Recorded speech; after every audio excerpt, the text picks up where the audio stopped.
পর্দা যে মেয়েরা করে না সেই মেয়েদের শরীর জাহান্নামে যাবে, ঠিক না ঠিক? টিকটক বানায় পোলাপান, কি নোংরা! আমাদের মেয়েরা টিকটক বানায়, পুরুষেরাও নাচে মেয়েরাও নাচে। এখন তো আজ মাহফিলে কিছু ভণ্ড নাচানাচি করে, যারা নাচে এরা শয়তানের দূষণ। রাসূল সাল্লাল্লাহু আলাইহি ওয়াসাল্লামের বিবি মা আয়েশা সিদ্দিকা রাদিয়াল্লাহু আনহার কাছে বলা হলো, একজন সাহাবীরা দিলেন খুব ভালো গান, ভালো গজল গান। মা আয়েশা সিদ্দিকা রাদিয়াল্লাহু আনহা বলেন, তাকে নিয়ে আসো, আমি তার গজল শুনি। যে গজল গাচ্ছেন আর এরকম করছেন। মা আয়েশা সিদ্দিকা বলেন, যাকা শয়তান, এটা শয়তান, এটা নাচতেছে কেন? যে নাচবে সে শয়তান। নাচানাচির কোনো সিস্টেম ইসলামে নাই, ঠিক না বেটি? আমরা আমার ভাইদেরকে বিনয়ের সাথে বুঝাবো, টিকটক ভালো জিনিস দিয়ে করো, কোরআনের আয়াত দিয়ে টিকটক করো, ঠিক না ঠিক?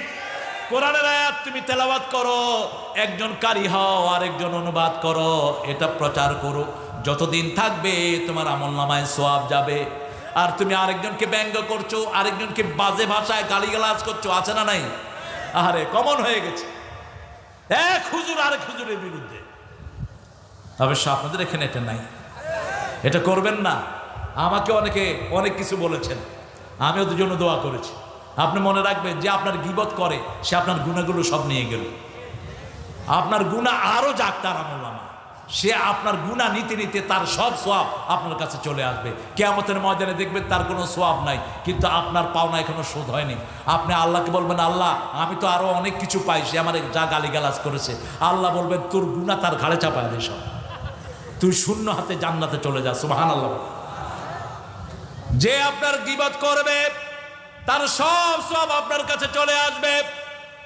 ফেসবুক এমন একটা জিনিস, আপনি একটা জিনিস দিলেন, এটা লক্ষ লক্ষ মানুষের কাছে চলে যায়, ঠিক না ঠিক?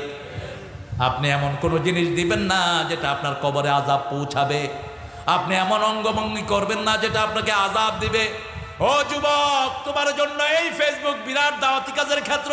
উদউ ইলা সাবিল রাব্বিক, 6666 আয়াত, এক একটি করে প্রত্যেক দিন তুমি তোমার টিকটকে দিয়ে দাও। তোমার আমলনামা হাজার হাজার মানুষের কোরআন পড়ায় ভরপুর হয়ে যাবে, ঠিক না বেটি? কি বাজে জিনিস দিয়ে তুমি টিকটক করছো? কি দিয়ে টিকটক করে? ওই কে একটা কি জানি বললো, বাস এটা দিয়ে টিকটক করে, বেডাও করে, বেডিও করে। খবরদার, এটার যেন না হয়। মেয়েরা, তোমরা আড়াল থেকে পর্দা শিরা হয়ে, তোমার গলারও পর্দা আছে, কিন্তু শুধু কোরআন পড়তে পারো তুমি। তোমার গলার মাধুরী দিয়ে তুমি কাউকে আজেবাজে আহ্বান করতে পারবে না, হারাম তোমার জন্য। মেওয়ারাইল হিজাব, যা কিছু চাইবা পর্দার আড়াল থেকে চাইবা। কার কথা? আল্লাহর কথা। যেই মেয়েরা নিজে গায়ে সুগন্ধি মেখে বাহিরে বের হয়, ওই মেয়েদের উপর লানত। মেয়েরা সুগন্ধি পরবে ঘরের ভিতরে, পুরুষ সুগন্ধি পরবে বাহিরে। মেয়েরা বাহিরে যেতে কালার পরবে, কিন্তু তার কালার কেউ দেখতে পারবে না। মেয়ের পুরা শরীরটাই হলো শত। মেয়ে যত ঘরে থাকবে তার তাকওয়া তত বাড়বে, সে তত বড় আল্লাহর ওলি হয়ে যাবে। আর পুরুষ যত ঘরে থাকবে তত বেকুব হবে। কি হবে? বোকা। বোকা বলে না আপনারা? বোকারে কি বলেন? হাবা গোবা। এই হাবা গোবা হয়ে যাবে।